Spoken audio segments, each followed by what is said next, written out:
So we start with hip first. Yeah, for Trung, I will share the screen. Oh, okay. So you want to start first, or you want to wait for hip to finish? Oh, that depends on your schedule. Hip, you want to go first because you have a plane to catch. All right. Yeah. Yeah. So we start with. So you introduce yourself, Professor Ian. We have two candidates for today, TRAN HOANG HIEP and Mr. Panu Sorry. Chong. So You we don't allow wait Hip to for start. Dr. Long and Kelsey. I think we go already. We the main team is here already. The others are observer. Oh, it's not time yet. 10 minutes. Yes. I think Because, they wait for 10 minutes. okay, let me ask 11 them. Yeah, minutes. you can check with them. I'm not sure whether Long did not tell me whether he's coming in.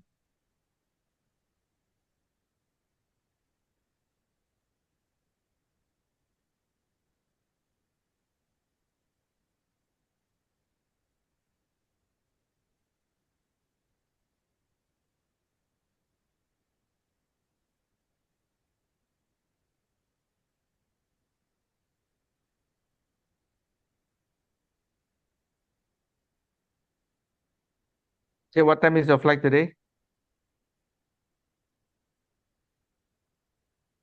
Yep, can you hear me? What time is your flight today? My flight is in the evening. In late afternoon. Yeah. So don't Okay, worry. late afternoon, so it's okay, yeah? Yeah. I still have a lot of time. Okay.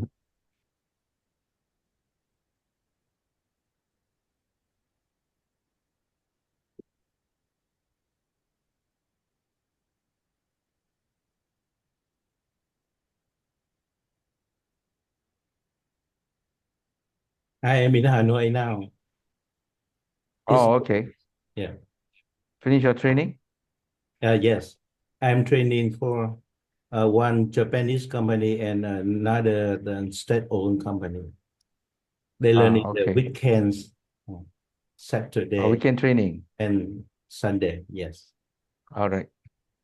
So your flight is coming back to Ho Chi Minh City. Yeah. All right.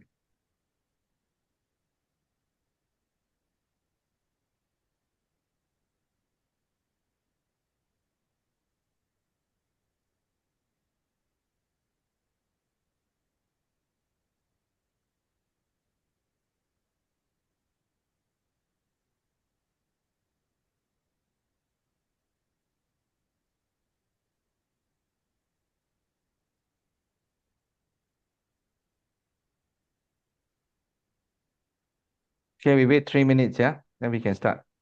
Yeah. Professor Ian. Yeah, very good morning, Professor Ian. Chen Huang Hiep and Panu Chong, Dr. Kate.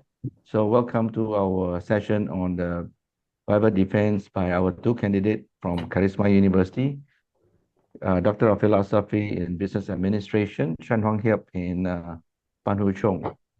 I have invited Professor Siva, but Professor Siva is not able to join us today. So today will be Professor Ian and myself, yeah?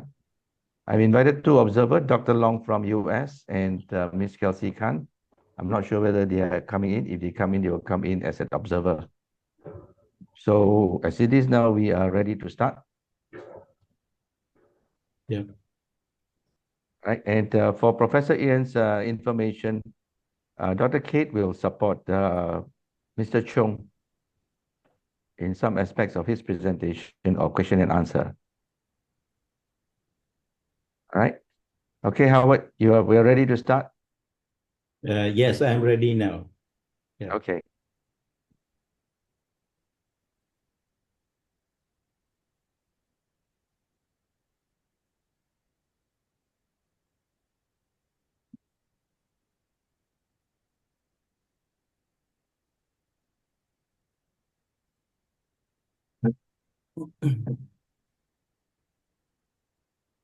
Yep.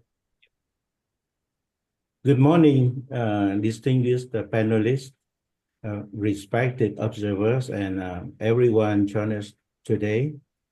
My name is TRAN HOANG HIEP, and I'm pleased to present my doctoral thesis defense on the topic effective training methods for Vietnamese corporate learners. First of all, I would like to express my sincere thanks to the esteemed panelists to take the time to evaluate my work. Professor Dr. Ian McCartney, Professor Dr. Pete Oi. I also extend a warm welcome to the observer today, Dr. Kate Tung, and my colleague, Mr. Chung. Today is an important milestone for me, as this presentation presents the result of my academic journey and years of dedicated research. And I am honored to share my findings with you all. I would like to outline the structure of my presentation to provide you with clear roadmap. This presentation is organized into 5 main sections: 1, introduction; 2, literature review; 3, research methodology; 4, results and discussions; and 5, conclusions. Now we come to introduction. For the research background, in recent years, the demand of corporate training in Vietnamese has grown significantly. Businesses increasingly expect well-designed training programs that align with their goals and address real-world challenges. Unlike academic teaching in universities, corporate trainings for business must be practical, result-driven, and customized to workplace needs. Unfortunately, many trainers in Vietnam don't have necessary skills and methodologies to meet these expectations, resulting in gaps between training programs and organizational needs. So based on the problem statements, this research identifies 3 primary challenges. 1, ineffectiveness of current training methods. Training programs often fail to effectively develop the skills employees need to adapt an evolving business environment. And next point is lack of cultural contextual alignment. Training methods are not tailored for Vietnam's unique cultural and contextual characteristics, resulting in the misalignment with the needs and expectations of corporate learners. The next point is integration of digital learning technologies. The COVID-19 pandemic has accelerated the need for digital and remote learning solutions, but the optimal implementation within Vietnamese corporate context still remains unresolved. Based on this, I have the research questions. Question number 1, what are the current training methods used by Vietnamese corporations aligned with the specific learning needs and objectives of their corporate employees? Question 2, what are the key strengths and weaknesses of the training methods employed by Vietnamese corporations in developing the skills and competencies of their employees? Question 3, what cultural and contextual factors unique to Vietnam influence the effectiveness of training methods, and how can these factors be integrated into the design of training programs for improved outcomes? Question 4, to what extent do digital and remote learning technologies impact the effectiveness of corporate training programs in Vietnam? And how can these technologies be optimized for enhanced learning outcomes and accessibility?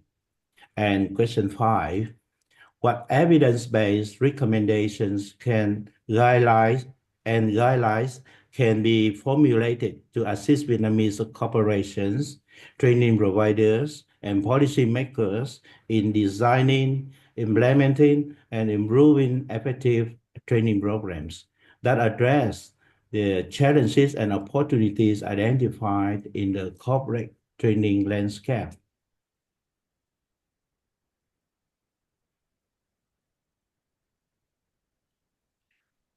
For literature review, in this section, I will provide a detailed review of literature, highlighting the key concepts, previous studies, and research gaps that form the foundation of this study on effective training methods for Vietnamese corporate learners.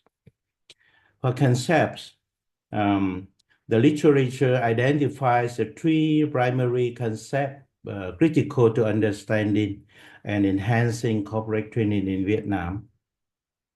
One, enhancing corporate training in Vietnam.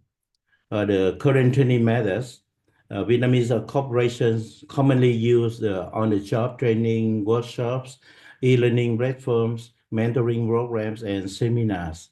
These methods are designed to build a capable workforce and address the organizational challenges.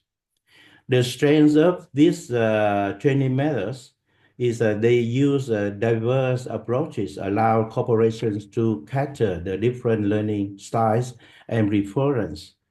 And they have the hands-on activities in the class, such as simulations, enable employees to apply theory concept and practical settings, enhancing skill retention. And the e-learning platforms and online course allow the tailored learning paths to meet individual and organizational needs. But they have the weakness in the current training methods. First point is the cost and time limitation, and weak strategy integration, and limited inclusivity. The second point is the cultural and contextual factors in Vietnam shaping effective training methods. For the cultural factors, in Vietnam, the culture based on it means that they often the learner respect for authority. The learners often defer to authority figures. This can limit open dialogue and active participant during training, and the collaborative mindset and family-centered priorities. For the contextual factor, is about the academic growth, technological advancement, and language diversity. So there must be the integration, the strategies between cultural and contextual factors.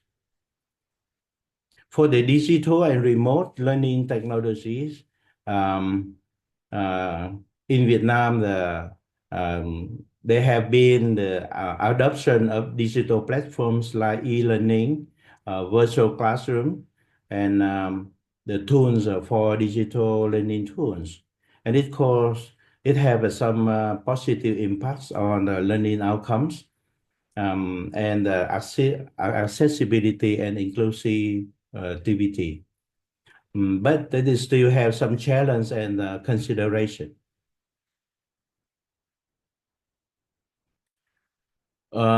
We also consider about the previous studies before.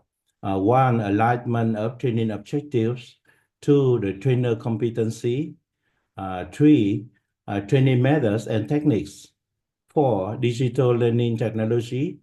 Five, cultural and contextual alignment. Six, effective training methods. That before my research, there have been these previous studies.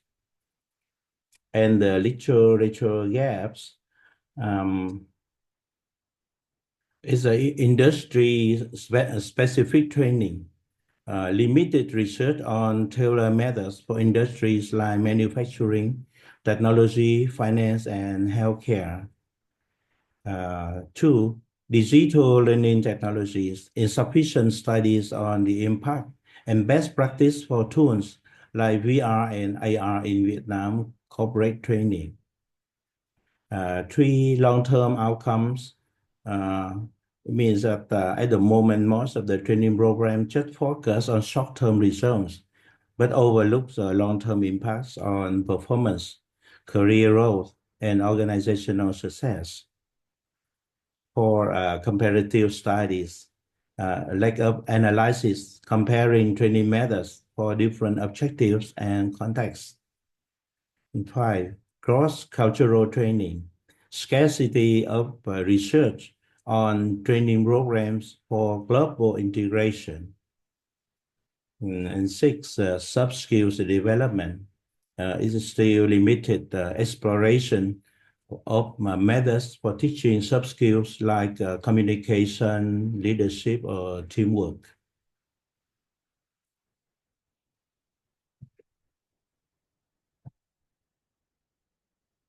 For the research methodology, first of all, the study area, the research focuses on various industries in Vietnam to ensure the findings are applicable and relevant. This includes manufacturing sector, covering industry focused on production and constructions. 2. Service and healthcare sector, addressing the growing demand for skilled professionals in customer-facing and essential services. 3. Finance and banking sector, examine how financial institutions train employees and handle complex market demands. 4. Educational and training entities, investigating training methods used by organizations specialized in employee education. 5. Research institute, exploring the methodologies in knowledge-intensive environment. And 6. Government bodies, understanding the approach employed in public sector training. These sectors were chosen for their economic importance and diverse training needs, providing the holistic view of corporate learning in Vietnam. For data collection, the data were collected using a multi-method approach to ensure robustness and depth. The methods included questionnaire, structural question aimed at gathering measurable response from broad sample. Surveys, we used surveys to quantify key variables such as training effectiveness and learner satisfaction. And interviews, we conduct interviews with industry professionals to gather qualitative insights into training challenges and strategies. And documents, analyze reports, training manuals, and industry publications to supplement the primary data. This mixed methods approach allows the study to capture both numerical trends and nuanced perspective. For the sample size, the study surveyed 335 respondents representing the target sectors. And this sample size ensures sufficient representation for meaningful statistical analysis. Participants were carefully selected to reflect diverse demographics and professional experience. For demographic profile, we have the category 1, age, 2, education level, 3, industry, and 4, the years of work experience. For the BLS structural model, we apply the construct quality measurement, discriminant validity, predictive accuracy, effective effect size, predictive relevance, collinearity statistic, and Bath coefficient.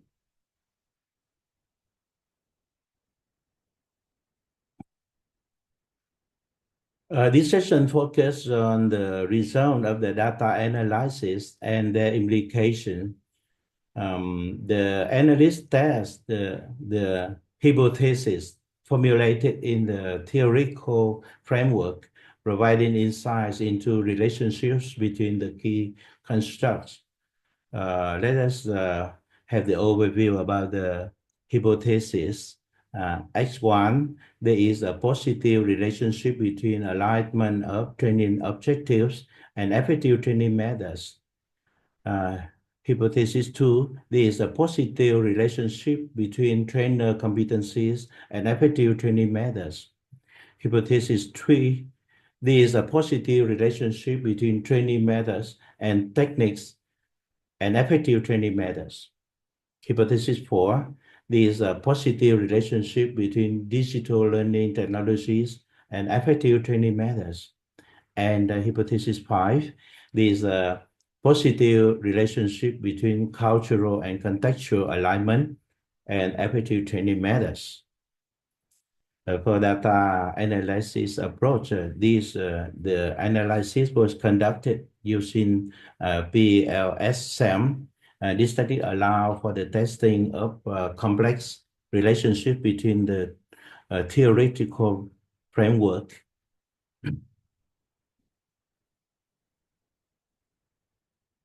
On this slide, we will delve into the construct quality measurement, which ensure that the construct in our research are both reliable and valid. This step is critical as it lays the foundation for the credibility of the findings and ensure the construct adequately reflect the theoretical concepts we are measuring. The outer loadings above 0.875 to 0.903 is satisfactory. And once CR extracted values for the required 6 factors above the 0.7 is significant. On outer loads in above the 0.7, confirming that individual items strongly represent their respective construct. With this strong construct quality, that we can confidently proceed to analyze the relationships between the variables using the PLF's SAM path analysis, which help us test our hypothesis and draw meaningful conclusion. Now, we focus on discrimination validity, which is the crucial aspect of our data analysis. In this slide, we can see the result represented in the table format using the HTMT method. This method compares the relationships between constructs, while the AVE can quantify the proportion of variance explained by the items with each construct. Let's consider one by one, right? Number one, alignment of training objective. The AVE of 0.718 tell us that the items are under this construct are strongly correlated and capture the intended dimensions effectively. 2, cultural and contextual alignment. The AVE of 0.701.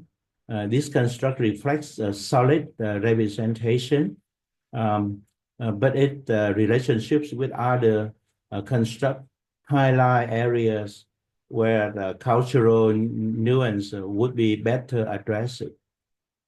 Number 3, digital learning technology. This is has the highest AVE at 0.722. This highlights its importance in modern learning environment. For effective training methods, the AVE is 0.668. Is this is our main goal, but it is slightly lower than the others. It shows the room for improvement, particularly in bridging the gap between the theory knowledge and practical application. 5 training competencies. The AVE is 0.690. This construct demonstrates that trainers are important to the success of any program. And 6 training methods and techniques. The AVE is 0.702, and consistently strong outer loadings underscore the importance of practical and interactive methods. In summary, these 6 constructs work together to create a comprehensive framework for evaluating effective training methods. By improving these constructs, the organizations can design training programs that not only meet the individual learning needs, but also align the broader organizational goals.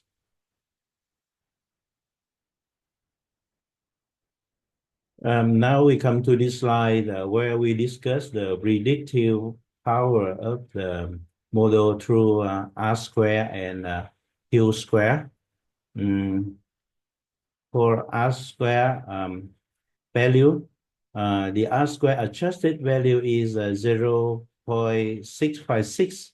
This means that 65.6% of the variation in effective training methods is explained by the independent variables: alignment of training objective, training competency, training methods and techniques, digital learning technology, and cultural contextual alignment. This reflects a strong explanatory power of the model. Q-square value. The Q-square value is 0.410, calculated using the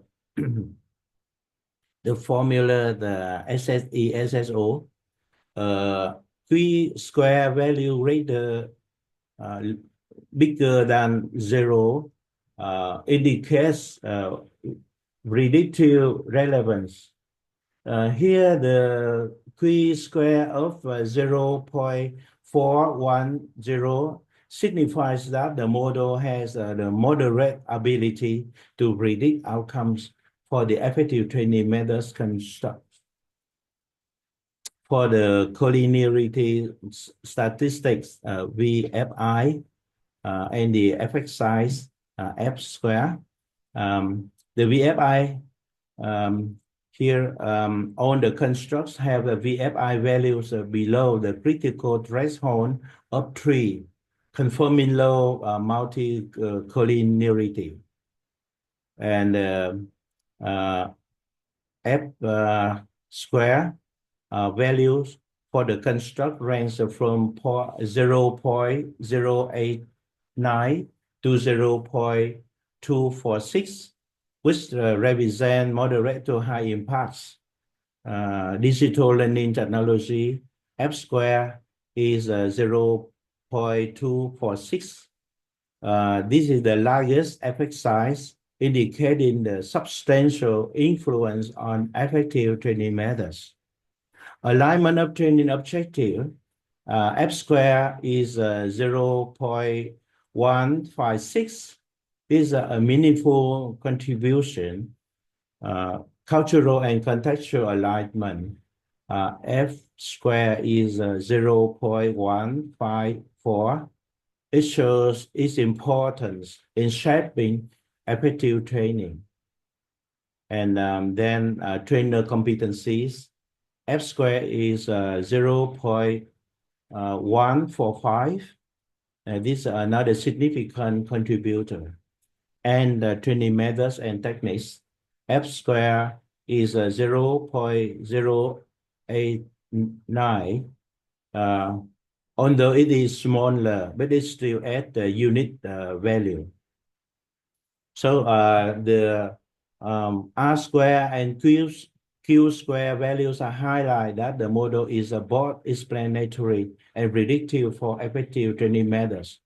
The VFR, the VIF values confirm that multicollinearity is not an issue. And the F square value demonstrate that each construct has a meaningful and unique insights to the model. These findings underscore the reliability and robustness of the model in understanding the factors influence effective training methods. In this section, we will explore the highlights of the hypothesis result on the left hand and the diagram of structural model on the right hand. It illustrates the relationships between the constructs and the impact of effective training methods using path coefficients and hypothesis testing. All hypotheses are accepted, confirming significant positive relationships between independent constructs and effective training methods. Digital learning technologies is the most impactful construct, highlighting the growing importance of digital tools in corporate training, in aligning training objectives and contextual factors coupled with competent trainers and engaging methods collectively enhance training effectiveness.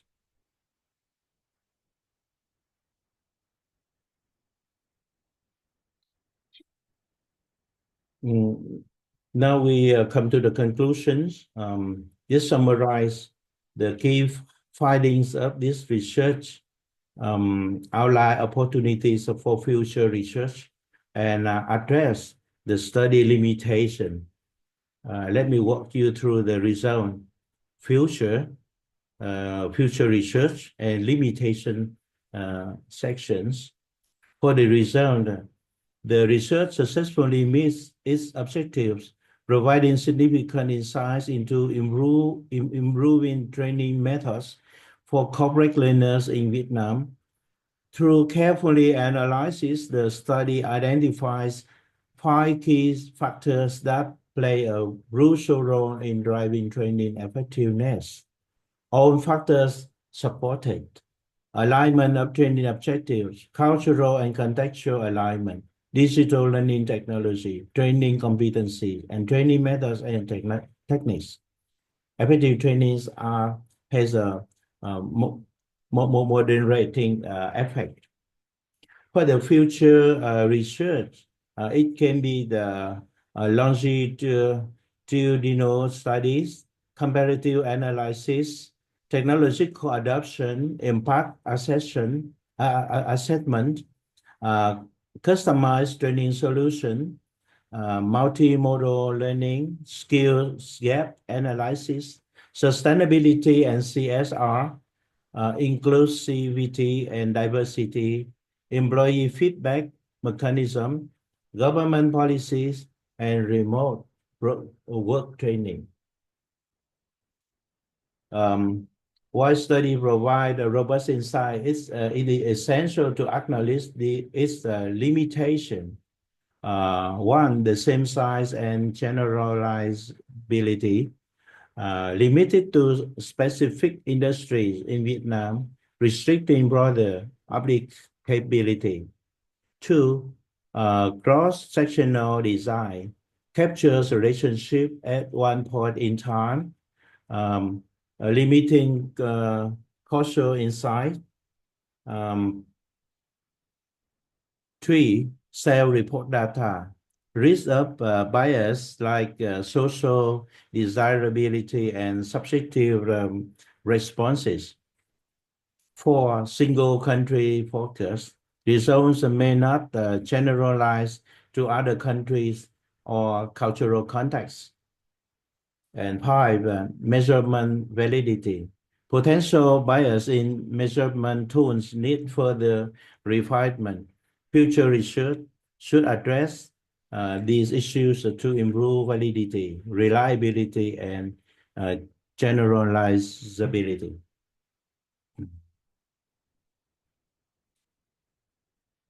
And these are our recommendations from this research.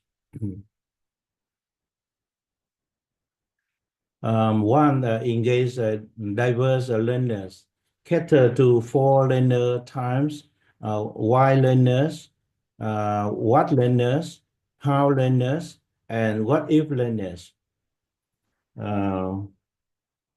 2, structure learning flow. Start with the objective why, define the objective first, and deliver knowledge what, right? Then how, it means that the incorporate hands-on practice in the class. And what if, it means that we encourage and foster discussions for creativity. 3, competency development. Focus on 3 levels. The first level is awareness, mean understanding. The second is application or practical use. And the third level is problem solving or critical thinking. Combine the different styles of developing competency for the employees, like education, training, coaching, mentoring, and also the counseling for holistic growth. Recommendation 4, cultural and technology integration. Align programs with Vietnam cultural values and workplace dynamics, while leveraging the digital tools like e-learning, VR, AR, gamification, edutainment, and analytics for engagement and efficiency. And recommendation 5, continuous improvement. Use a KPI, skill metrics, and certifications to measure the success. Collect feedback, monitor progress, recognize achievement, and adapt to emerging trends to ensure sustained workforce development, motivation, and organizational growth.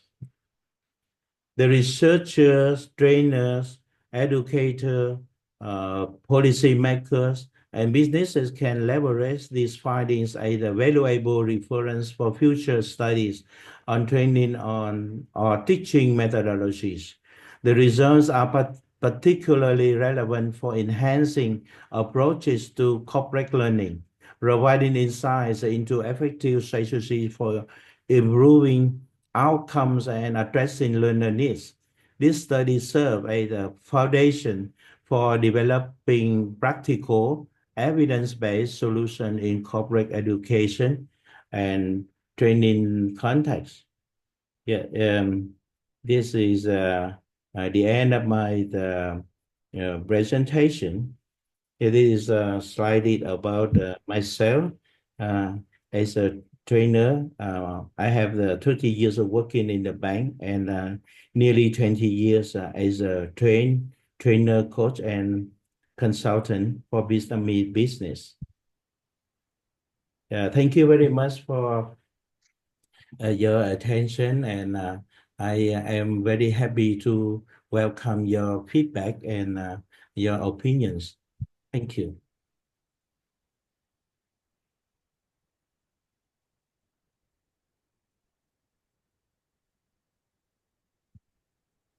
Dr. Pete, you need to turn on your microphone. Thank you. So thank you, Dr. TRAN HOANG HIEP, for your clear presentation. It is very structured and well presented. So, Prof, you have a question for HIEP? Yeah. Yeah, sure. Yeah. Dr. Howard, a very good presentation and an excellent topic, and I think the parameters of your study are very sound. Could you go to your last slide, which was the your conclusions, I think. If you could just go, Recommendation. recommendation, just no, the next one, the very last one. Yeah, this one. What I want to talk to you about is some of the implications of your study, and the first one is in terms of the cultural cultural aspects of Vietnamese society and business, and how that might impact upon such areas as competency development.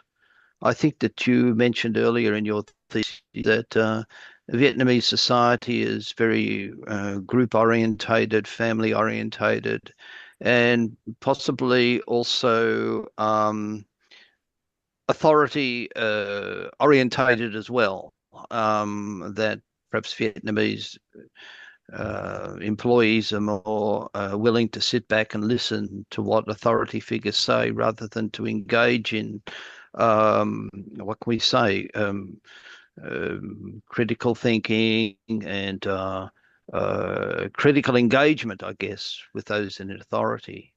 So how would you reconcile this particular challenge in perhaps trying to cater for a Vietnamese society as it is, but yet trying to develop a more critical, outspoken, authority challenged, basis of for employees to be able to perhaps engage more actively the way a business is managed and to move, the debate forward in a business environment.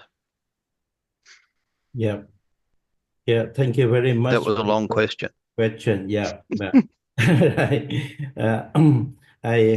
Yes, it's a very interesting question.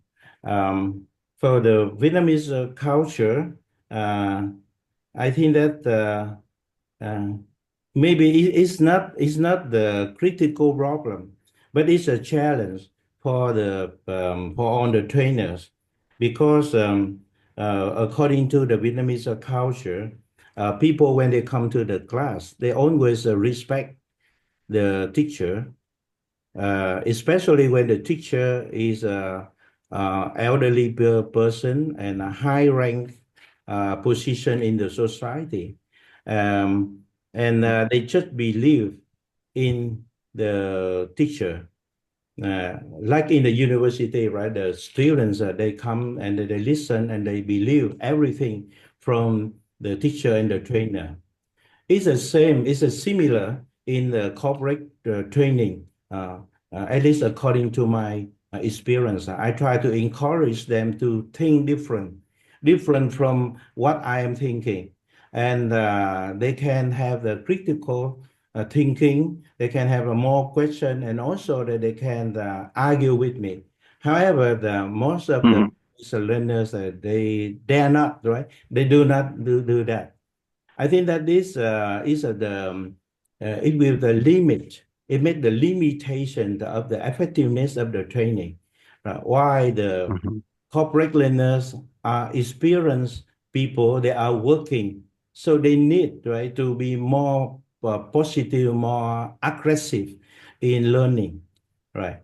That is one point. Another point is about the family center.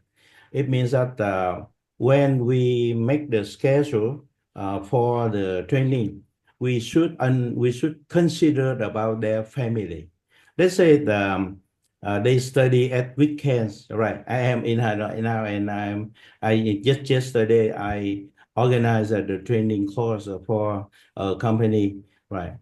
Some of the participants, they are not very happy when they have to learn, for example, in the evening or weekend, because at the time they use for their family, right? Or maybe the time we cannot organize the training course which end of the, that means that the ending time is too late, because they have to quit from the class and they go to the kindergarten to take children from there. So I think that the family elements, right, partly affect to the decision of the training or the learning. Yeah. Yeah. Okay. Thank you. Yeah. Thank you. And Dr. Pete, do you want to carry on the questioning, or? Yes. So here, your research, your recommendation is like 5 points for everyone, but from the cultural context, did you focus your research on the different part of Vietnam? For example, your north, central, and south, the culture are different. So that cultural context from north, central, and south may have an impact on how your solution will be for the learners from the different part of Vietnam. Yeah. Or will your solution is one stop similar for north, central, and south? Yeah. You get my question? Yeah. Yeah. Thank you, Dr. Pete, for your very interesting question. I understand there are the differences between the learning cultures in the South and the North. For example, the people learner from the South, they mainly, I say that they're what learners. I mean, what learners, I mean, that they come to the class, they listen and they require the teacher or the trainer to provide them the as more as possible the knowledge. So we prepare for them the materials are very clearly, and we speak more. But the people in the South, they want to act. It means that they are the how learner. So we have more case studies or more practice in the class. However, sometimes I cannot identify. So my solution is that before the training course, maybe the 3 days or maybe 1 week, I send them the questionnaire I say that the TNI, training needs analysis questionnaires. I send to the HR department and I ask the HR department to convey this to the participants. I can set up on the Google form about the 10 or 20 questions. I would like to hear about their position, about their duties in the company, and what they have already learned, especially what are their preference when they come to the class. They would like to listen or they would like to act in the class. In their mind, what is the good teacher? All right. So when I collect the answers from these questions, I can imagine, I can understand the learning styles of the participants. It's very helpful to me. One of the solution is that I do the TNI, training needs analysis, before the training. All right, thank you very much for your information. I think that is very helpful for you to engage the different group. Yeah. But your research, does it distinguish between the learners from the different type of companies, such as when you do training for multinational company, like the Japanese company or the American company, or when you do training for the Vietnamese company or the local company, SME? Yeah. Is there a difference, or did your research cover that two different groups? Yeah, it's a bit different.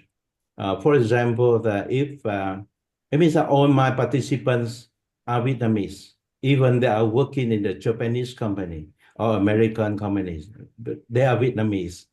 But there is a bit different. For example, the state-owned Vietnamese companies, they are very passive. But the Japanese company, sometimes I see that people from Japanese company they are also passive, right? Because the Japanese style, all right. But other company like the Western company, Europe company like Friesland company, right? Friesland company or Lavi, they are very aggressive. The difference is about that because this is their corporate culture in the company. It makes them more aggressive. However, the similarities of all the Vietnamese learners is that they admire the teachers and they wait until to listen to the teacher much. That I think that is the similarities of Vietnamese learners. So I can based on that, right, some differences and some similarities, and then I design my training course to be more suitable to each. Normally, that when I come to the class, I have the warm up about 15 minutes. 15 minutes at the beginning of the course. The warm up will help me to understand more about the characteristics and the expectations from the participants, and it's helpful for me. Yeah. So my last question is, do you think corporate culture will have an impact on the Vietnamese learners, on the effective training methods for Vietnamese corporate learners? Company culture. Yeah. Will Yes. company culture have an impact on this research? Yeah.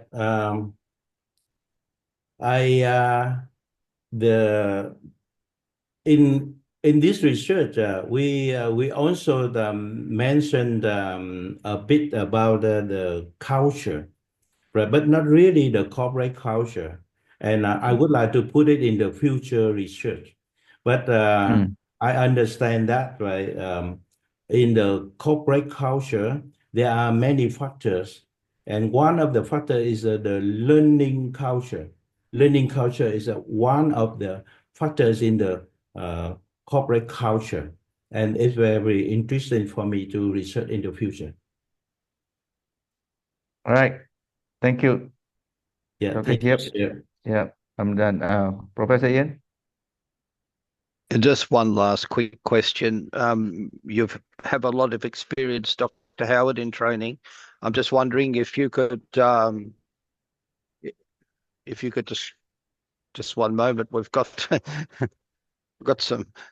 Okay. I'm just wondering if you've noticed a change in Vietnamese culture over the past 20, 30, 40 years that has been significant. Yeah. During 20, 40 years, you mean the age? No, I mean from the time that you have been training. I'm just wondering if you have seen any changes, any significant changes in Vietnamese culture, and how that may have impacted upon your training method. Yes, I can see the changing. I can see the changing. Why? Because it's based on the company. First, about the company policy. In the past, for example, 20 years ago, Vietnamese companies they did not pay, the leaders did not pay much about the training or how to develop the competency of the staff. They just recruit the staff and they use the staff.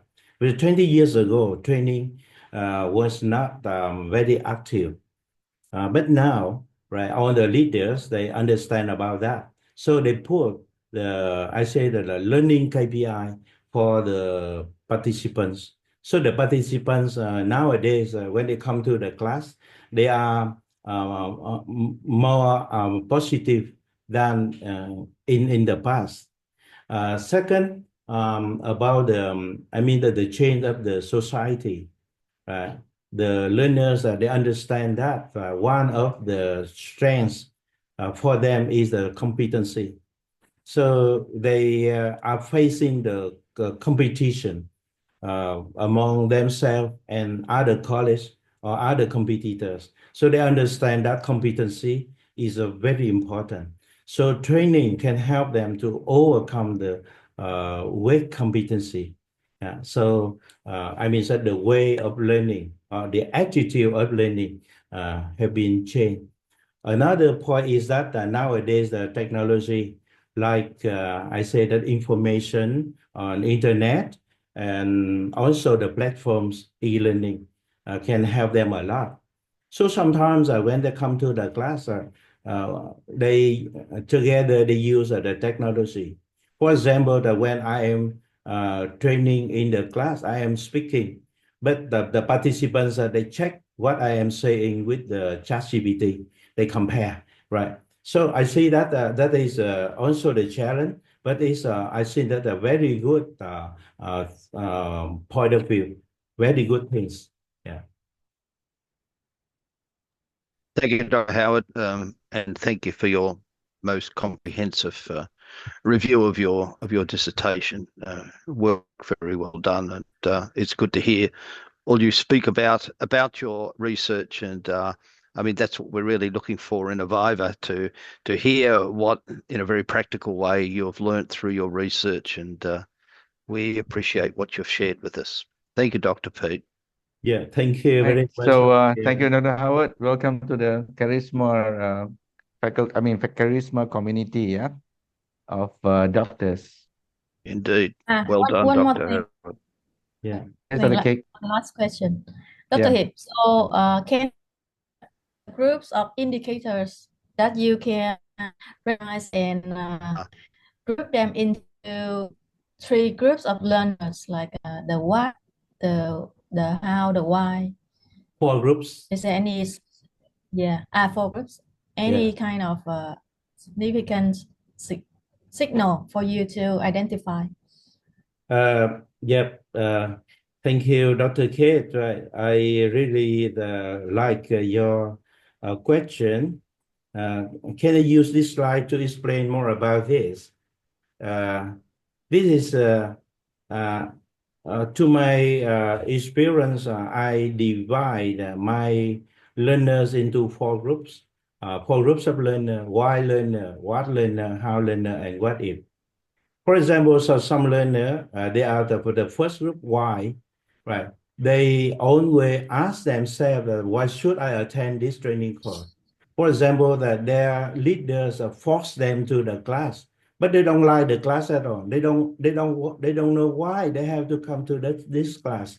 All right, and they cannot understand. They cannot study in that class, right? So, but another person, right? They come to the class to learn. They learn everything, right? They would like to acquire the knowledge and acquire any information. The third type of learner, it means that they don't like to listen, right? They like to act. So they come to the class, they would like, they ask themselves that how can I apply what I have learned to my real work?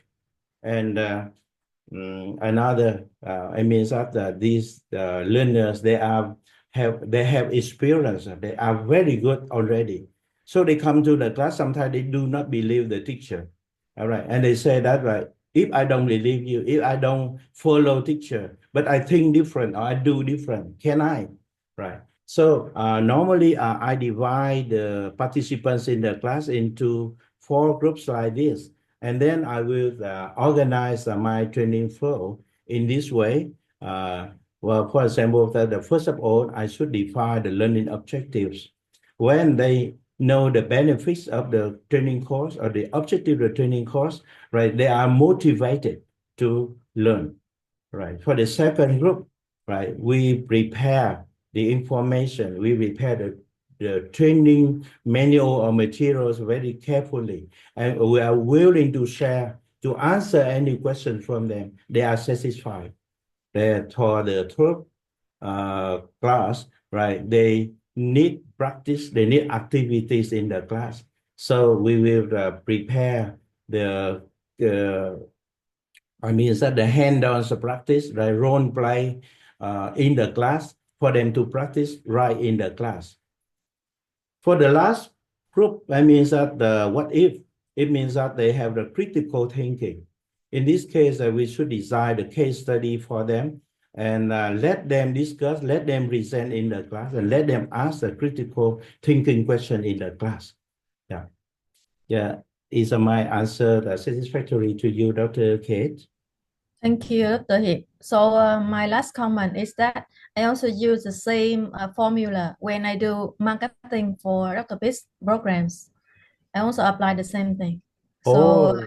yeah, in the marketing material, I also define the four groups like that, and to satisfy the income of information so that the learner can decide. Yeah, I'm happy to hear so, Dr. Kate. Thank you. Dr. Long, do you have any question for Dr. Hiệp? No. Okay. All right. Dr. Welcome, please. Dr. Long. Yeah. Thank you. Good morning, Dr. Long. Good morning. Okay, so we have just finished a presentation by Dr. Howard. Yeah, thank you So we very also much. thank you for your guidance on for him on his research topic. Yeah. So for Professor Ian, Dr. Long is now our main supervisor for the PhD group. Yes, a very familiar Yeah, name that's to me. Yes, so we will.